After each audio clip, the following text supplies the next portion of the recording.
ராதே கிருஷ்ணா, எல்லாருக்கும் நமஸ்காரம். இன்றைக்கி நம்ம பண்ண போகிறது வந்து பீட்ரூட் சாதம். அந்த பீட்ரூட் சாதத்துக்கு என்ன தேவைன்னா, நான் முதல்ல ஒரு பீட்ரூட் நல்லா அலம்பி சின்ன சின்னதாக கட் பண்ணி சாதத்து மேலேயே ரைஸ் குக்கரில் வச்சுன்ட்டேன். ஸோ அது வந்து ஈஸியாக நல்லா வெந்துடுத்து. அதுக்கப்புறம் நமக்கு தாளிக்கிறதுக்கு வந்து கடுகு, உளுத்தம்பருப்பு, கடலைப்பருப்பு, இதுக்கு காரத்துக்கு வந்து நான் வந்து மிளகு போட்டிருக்கேன், அப்புறம் கருவேப்பிலை. இதுதான் நமக்கு தேவையான பொருட்கள். இப்போ வந்து ஒரு இலுப்பச்சட்டியை வச்சுட்டு அதில் நல்லெண்ணெய் விட்டுருக்கேன். உங்களுக்கு வேணும்னா நீங்கள் அந்த இந்த இதெல்லாம் போட்டுக்கலாம். இந்த இலை, பட்டை அதெல்லாம் வேணும்னாலும் போட்டுக்கலாம். அதெல்லாம் நான் இன்றைக்கி எதுவும் போடலை. ஆனியன் வேணுனாலும் சேர்த்துக்கலாம், பூண்டு வேணுனாலும் சேர்த்துக்கலாம், அதெல்லாம் உங்கள் இஷ்டம். கடுகு நல்லா வெடித்த பிறகு உளுத்தம்பருப்பு, கடலைப்பருப்பு இதை சேர்த்துடுறோம். அதில் கொஞ்சம் பெருங்காயமும் போட்டுக்கணும், பவுடர்.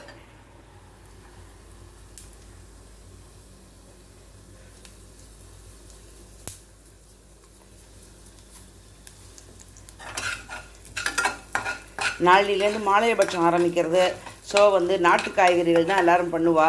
இந்த வெங்காயம், பூண்டு இதெல்லாம் கொஞ்சம் நிறுத்தி வச்சுருப்போம். அதனால் அதெல்லாம் அவ்வளோவா ஆட் ஆகாது.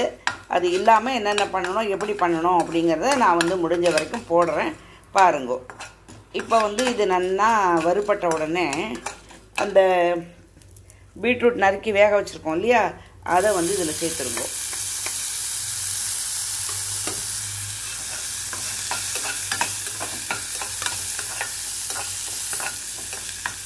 அப்புறம் உப்பு சேர்த்துருங்கோ.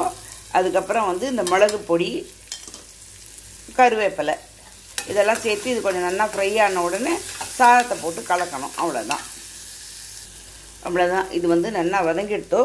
இப்போ வந்து நம்ம சாதத்தை போட்டுடலாம். உங்களுக்கு எவ்வளோ சாதம் தேவையோ அவ்வளோ போட்டுக்குங்கோ. ஏன்னா காய் நிறையா வேணும்னா சாதம் கம்மியாக போட்டுக்குங்கோ. இல்லை மனுஷா நிறையா இருந்தால் அப்படின்னா சாதம் நிறையா போட்டு காயை கம்மியாக பண்ணிக்கலாம். எல்லாமே நம்ம இஷ்டம்தான்.